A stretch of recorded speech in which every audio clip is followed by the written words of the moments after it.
What my extremely long intro should have just showed you was what we do as YouTube creators to cover our asses. The story I'm about to tell you is a case of what happens when you don't cover your ass. This case is not one of simply using a few seconds clip of some copyright material to emphasize a point or to elicit humor. Such cases might fall out of the technical specifications of fair use, but are common and often go unnoticed.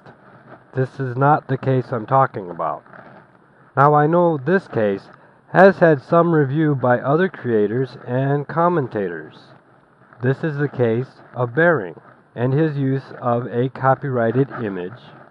Now, I have heard many things said about this case.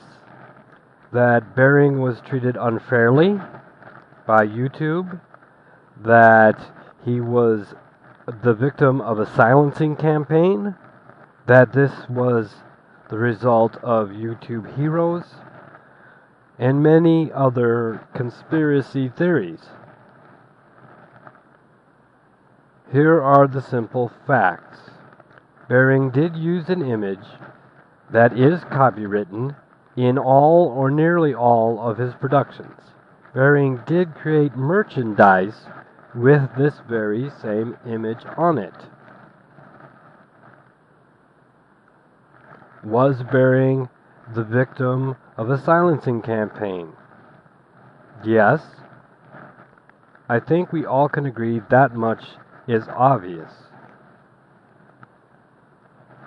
Did Bering's channel get taken down after 3 strikes but only 1 notification?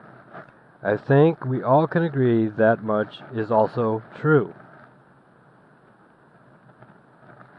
Did the copyright holder have the right to take down Bering's channel for 3 strikes with the amount of videos Bering produced with the image in concert with the merchandising line that he produced with that same image? I think that YouTube had no choice in the matter.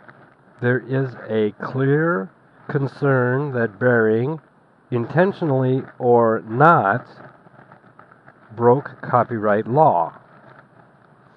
YouTube is obligated to remove such material. Does it matter that Bering was the victim of a silencing campaign? No. Bering, according to all evidence available, potentially broke the law. If I know someone personally who I do not like, but after a period of time that I have known them, I become aware that they have committed a crime, it is my right and often my duty to report the crime. It does not matter to the law whether I reported the crime maliciously or with no intent whatsoever. The law only cares that a crime was committed. Is it unfortunate that Bering's channel has been taken down? It is. Bering's content, sans copyright material, was entertaining and informative. Does that change the facts of the case? It does not.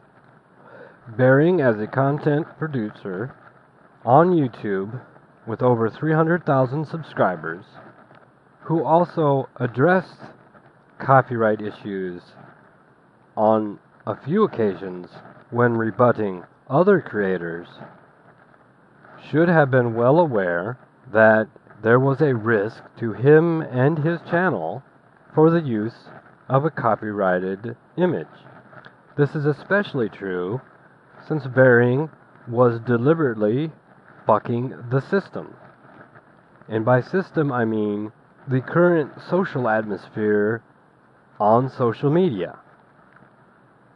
There's nothing wrong with doing that, but that means that you must be especially on guard against this kind of silencing. The completely legitimate kind. All of this is not to say that I do not wish Bering to rise above his current situation, and that I hope that the penalties that will be assessed against him won't be so severe that he can't rise above them. But the facts are the facts. Bering did use a copyrighted image. There is a copyright holder. That copyright holder was within their legal rights to close his channel over the amount of use of that image. And those who reported him, regardless of motivation, had a right to report him for the use of that image. It's not time to start pointing fingers and creating conspiracies. This was not YouTube heroes. This was not the result of a faulty copyright system on YouTube, nor of malicious intent on YouTube's part. This isn't the first domino in the chain. It's quite that simple.